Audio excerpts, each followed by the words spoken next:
Hi, I'm Maggie. Thank you for stopping by Crafts That Charm today. I'm so glad you're here. And today I picked up these different tombstones from the Dollar Tree.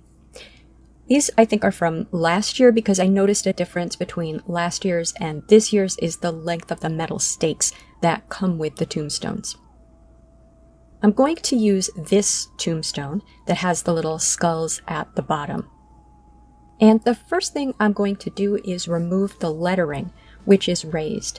And I'm using an X-Acto style knife that I got at the Dollar Tree, and I'm using the flat blade. I was hoping that I could bend it so I had more of a spatula, but when I tried to bend it, it broke, so don't do that. And I think, anything sort of flat and a little bit sharp would work here. What you do want to do is remove as much of the letter as possible, even if it means making a hole in the tombstone, because our goal here is a flat surface. I'm also going to remove the cross at the top of the tombstone because it's going to be on the side in our finished product, and so it would be sideways and that would look weird. So we're going to do that for 2 tombstones, and then once we've done that, we're going to cut off the bottom of the tombstone, so the part with the skulls. And I just want to make sure that I do that in the same place with both tombstones. With one tombstone, I cut through with my box cutter, and then I just bent the tombstone at the cut, and that gave me a nice clean break. With the other one, I cut all the way through with the box cutter, and that cut wasn't quite as clean.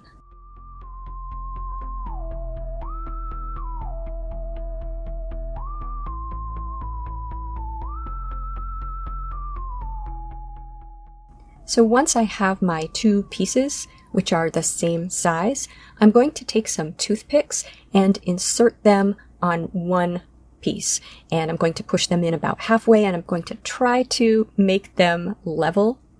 And then I'm just going to use some white glue, school glue, PVA glue, and press the 2 pieces together. Now I mostly did a good job with the toothpicks. One of them came up through the other tombstone, so I just cut that off with some wire snips.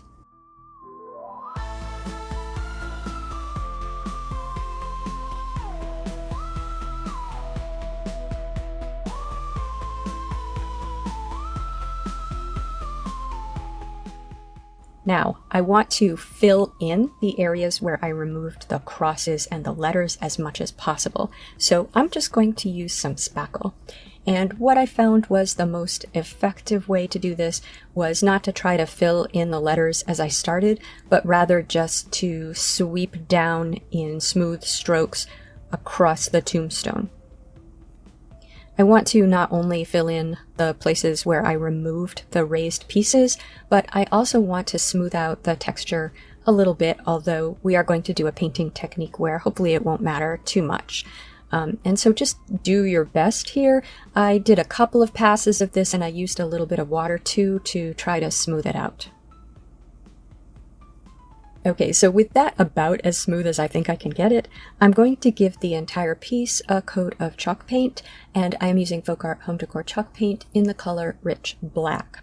Now, I recommend you watch the video all the way through to the end and look at the different painting techniques that I suggest. You might want to keep the piece black, or you might want to use a dark brown like espresso here instead of black as I'm using. I could have used espresso for the paint technique that I'm going to do, and that would have come out very well because I'm going to go for a bronze look for the entire piece. Now, once I had painted the entire piece and it had dried, I wanted to give it a consistent texture. So I mixed some baking soda in with the chalk paint and used that to give texture to all of the inner parts, so not that raised edge or the raised decorations, but the whole inside of the piece. So I applied that and then used a pouncing or dabbing motion over it, and I kept repeating that as it dried to give it a little bit of a consistent pebbly texture. Now, one of the fun things about this project is you can have your sign say whatever you want. And I had considered making a sign for my little haunted hide and seek display, my little tombstones, but decided that I would rather have something to put on the house, so I went with Welcome Foolish Mortals, which is a reference to the Haunted Mansion, which is a ride that I just absolutely love at Disney World. So the font that I'm using here is called Ravenscroft, which I assume is a nod to Thurl Ravenscroft, whose voice is featured in the Haunted Mansion. And you can use this font for personal use for free, or you can obtain a license if you're going to use it for a product that you sell. I requested permission to use the font, and the person who designed the font told me that using it on my YouTube channel was personal use as far as he was concerned, so I was able to use this font for free. So I have Welcome Foolish Mortals, and I did cut it on my Cricut reversed, but that was completely unnecessary. And that's because I'm going to cut this out of craft foam, and it doesn't matter which side you use. So I am going to cut 2 sets of this lettering so that I can layer them on top of each other. So I pulled the first set of letters out of the craft foam, and I drew lines across the piece to know where the bottom of the letter should be. And then I used sort of the inverse, what I pulled them out of, to mark where the letters would go.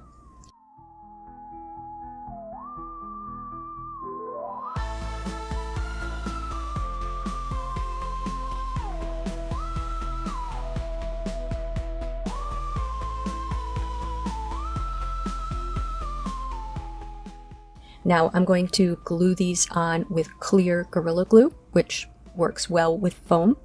And with that, I'm applying it to the letters. And you need to add a little bit of water for this glue to cure. So I'm spraying the sign with a little bit of water and then applying the letters.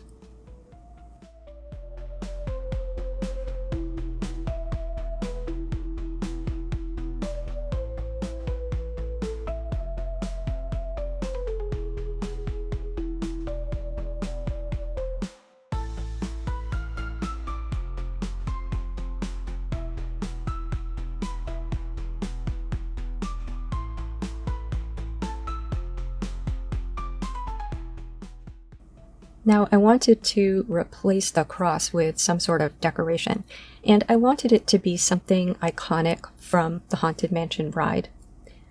I tried to make a simplified version of the Hatbox Ghost, and I did not think that was very successful.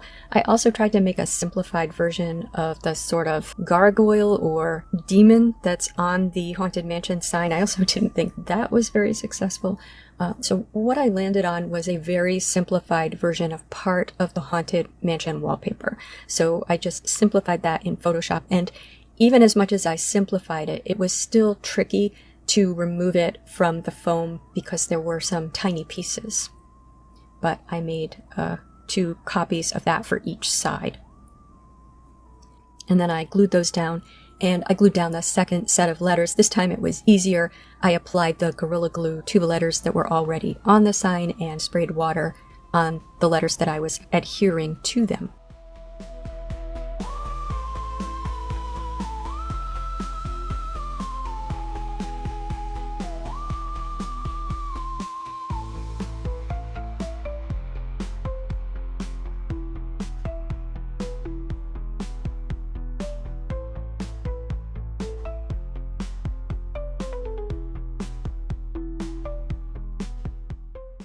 And once that glue all dried, I just went over all of the foam pieces I just added with some more of the black chalk paint. And now, this may seem odd, but before I do my painting technique to make it look like an old bronze, I am going to seal this with matte Mod Podge.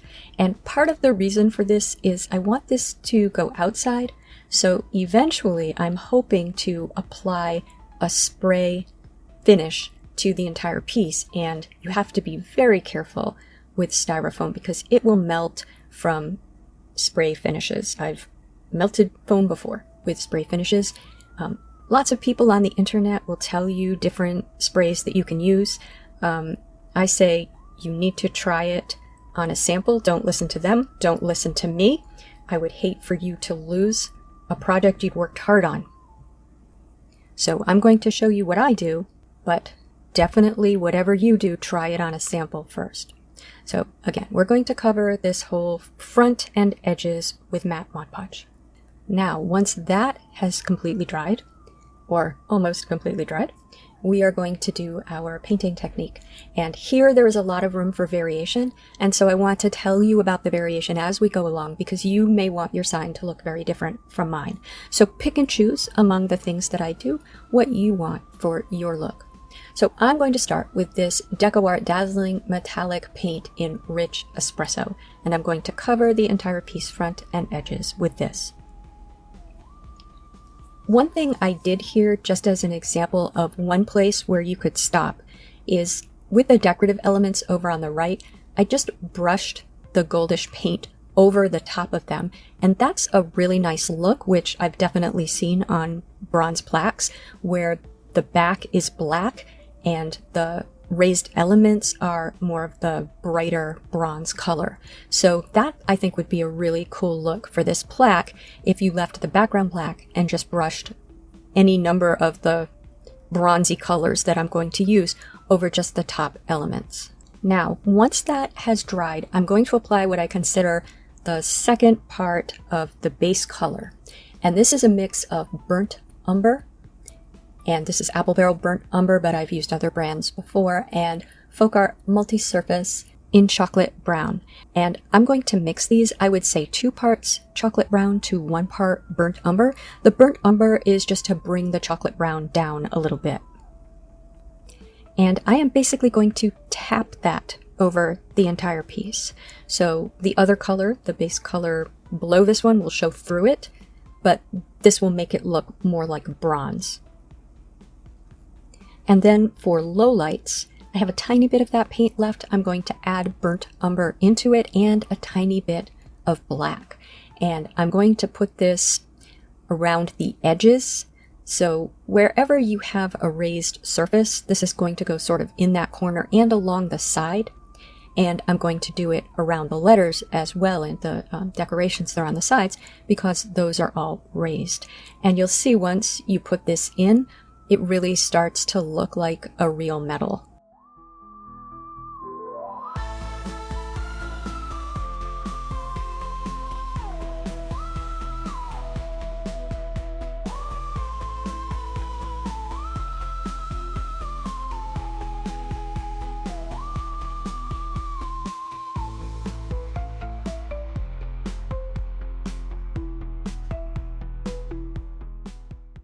Now for highlights, I picked the warmest color of a goldish paint that I have, which is this Folk Art Metallic in Bronze Metal. And for this, I'm going to apply it to the raised areas primarily. So I'm going to focus on the edges of the outside, but then brush it over the outside too. And you'll see that I just sort of brush it across the letters and the decorative elements.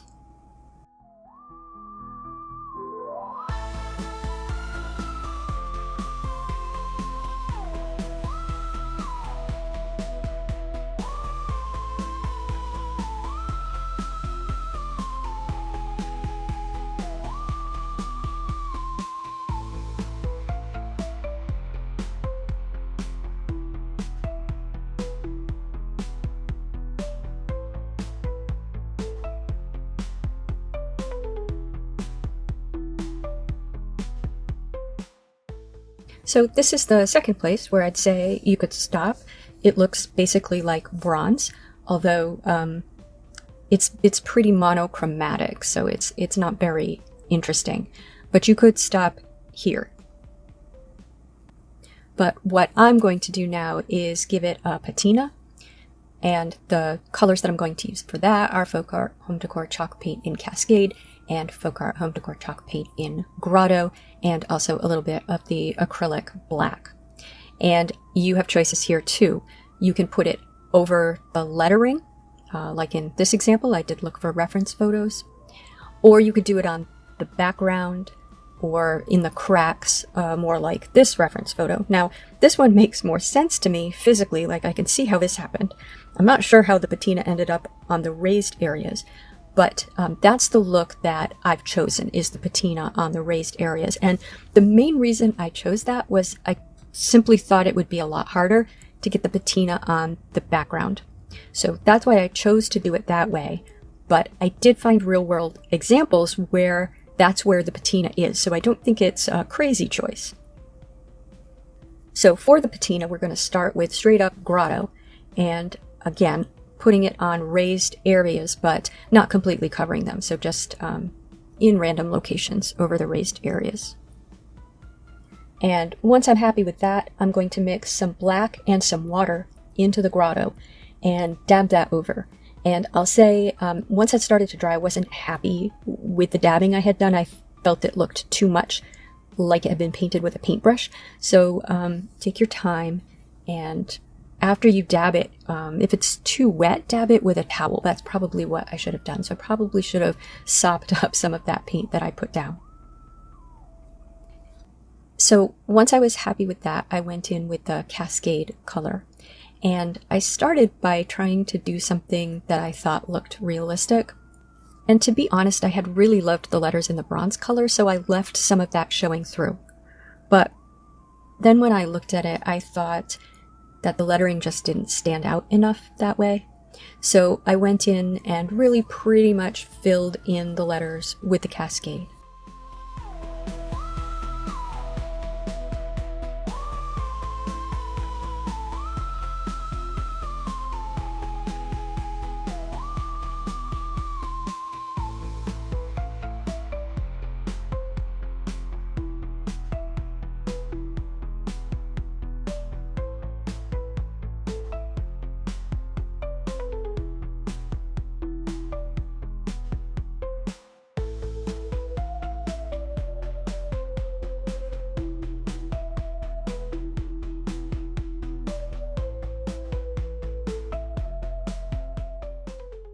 Now you can still see all of the other paint colors underneath, which I think contributes to the realism of it.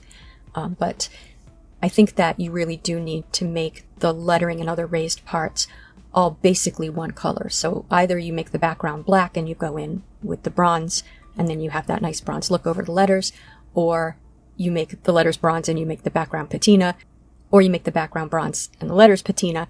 I don't think you can mix them and have the letters stand out as well. But I'd love to know what you think. I'd love to know what choices you would have made here. This is what I decided to do. And so, of course, once that is all done and dry, we're going to give it another coat of Mod Podge on the top and the edges. While that's drying, let's turn to how we're going to hang this up. So what I have here is a small paint stirrer that is 12 inches long, and it's marked with a little ruler on one side so I can see where the midpoint is. And what I'm going to do is staple some pieces of just florist wire to the back of this. And I'm going to do 3 pieces. This is a very light sign being made out of polystyrene, but I'm going to do 1 in the middle and then 1 on either end so that I could hang it from 1 hook or screw, or 2, 1 on either end, depending on what looks best. So all I'm going to do is make loops out of that wire and staple the wire to the paint stirrer. And I'm going to try to make sure that at least those 2 loops on the ends are exactly the same size. Now, I didn't have any staples that were small enough or not deep enough, so they do poke out the back a little bit, but I think that's good because it will contribute to attaching it to the back of the sign. So once that was made, I attached it to the back of the sign in the middle at the top with the clear Gorilla Glue.